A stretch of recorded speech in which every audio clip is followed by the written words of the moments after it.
السلام عليكم، ازيكم حبايبي؟ عاملين ايه؟ اللي ما يعرفنيش، انا ام نور حلو حادق. يلا بينا هنعمل النهارده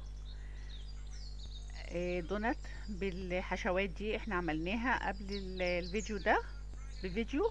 يا ريت تشوفوه عشان تعرفوا قد ايه هو سهل وبسيط. عملت كريم الكراميل في البيت، وعملت الباستري كريم شوكولاته وحليب انا بعملها عموما بقصانص الحليب، عشان كده ما بقدرش اقول فانيليا الحقيقه يعني. جربوا الصوصات دي، شوفوها في الفيديو اللي قبل ده، هتعجبكم قوي. يلا بينا نشوف هنعمل ايه. الدونات ده هنعمله بتكات وبمحسن، هينقل الدونات بتاعك في حتة تانية خالص، هيبقى احلى من بتاع المحلات.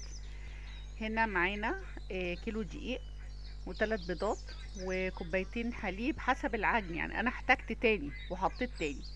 شايفه بقى المحسن اللي انا حطيته ده عباره عن ايه؟ عباره عن معلقه دقيق كبيره ونص كوبايه ميه، وبحطهم على النار وبعجنها كده على النار لحد ما تستوي، وبسيبها تبرد، وبعدين بحطها مع عجينه الدوناتس وهي بتتضرب. هنا حطيت الخميره والدقيق، وحطيت الملح، وحطيت صنص الحليب على البيض، حطيت كله والسكر. خليت بس الزبده بتتحط في الاخر خالص. وبعد ما ضربت الدونات، لازم يتضرب ضرب كويس على فكرة، يعني لو ما عندكيش عجان هتعجني فيه شوية حلوين، لا يقل مثلا عن 10 دقايق 15 دقيقة. كل ما تعجنيه كل ما يديكي نتيجة رائعة. هنا الدونات، بصي العجينة بتاعته بتبقى بتلزق شوية، بتقطعيه وبترشي طبعا تنسيم الدقيق كده. دي طريقة انك تخرمي بيها الدوناتس لو ما عندكيش اي ادوات. انا عندي ادوات الدونات دي كلها، بس انا حبيت اوريكي انها سهلة جدا تتعمل بالايد. بصي بتلفيها في الكوباية دي، بتلف معاكي وتتكور بمنتهى البساطة. انا ما حبيتش اخرمه كله، لاني انا ولادي كانوا عايزينه النهارده يعني محشي بالحشوات اللي انا عملتها ووريتها لك في اول الفيديو. بسيبه يخمر طبعا كويس جدا. بعد ما يخمر ويعلى كويس، مش اقل من نص ساعة خمران. انا بسيبه يخمر مرة واحدة على فكرة، ما بسيبوش يخمر مرتين، وبتجيني يعني نتيجة هايلة.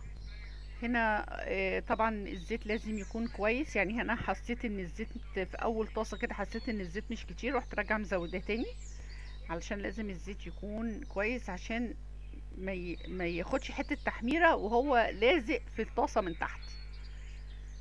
فدي كانت اول طاسة معايا. تاني طاسة هتلاقي الزيت اكتر من كده. الزيت ما بيكونش سخن خالص، لازم الزيت يكون على درجة نار هادية، علشان انت لو عليتي النار هيتحمر من بره ومن جوه هيبقى عجين، ومش هيعلى معاكي العلو المظبوط بتاع الدونات. كل ما الزيت حرارته تكون قليلة، بصي هنا انا اول ما احس ان الزيت هيغلي كده اروح موطيه النار فورا، او ازود شوية زيت كمان. لازم درجة حرارة الزيت تكون قليلة. بس طول ما انا شغاله بقلب في الدونت، اول ما يتشمع من جنب بروح افضل بقلب فيه شمال ويمين، علشان انا الحركه دي هي اللي بتخلي الدونتس يعلى معايا بسرعه وينفش كده وياخد يعني حقه في الحجم. بس بقلي كل الكميه. على فكره الكميه دي ما بتطولش في القليه خالص. عملت من كيلو دقيق حوالي 33 وحده دونتس. هنا الكريم كراميل انا كنت طبعا عاملاه من قبلها بيوم بالليل، وطلعته الصبح من التلاجة. لازم بيتضرب بالمضرب بالكهرباء، انما الكريم باستريا مش بيتضرب خالص، هو بيبقى جاهز. بس هما كده الثلاث صوصات جاهزين معايا. ببتدي اخرم، طبعا بتسيبيه يبرد خالص. ببتدي اخرم كل واحدة دوناتس باي حاجة رفيعة عندك. انا خرمتها بمعلقة كانت رفيعة من تحت كده بس، وبتمليها لحد ما تحسي انها تقيلة في ايدك. اول ما حسيتي بتقلها في ايدك، والحشو ده اختياري، يعني انت زي ما يعجبك، تحشي نصها تحشي كلها زي ما يعجبك.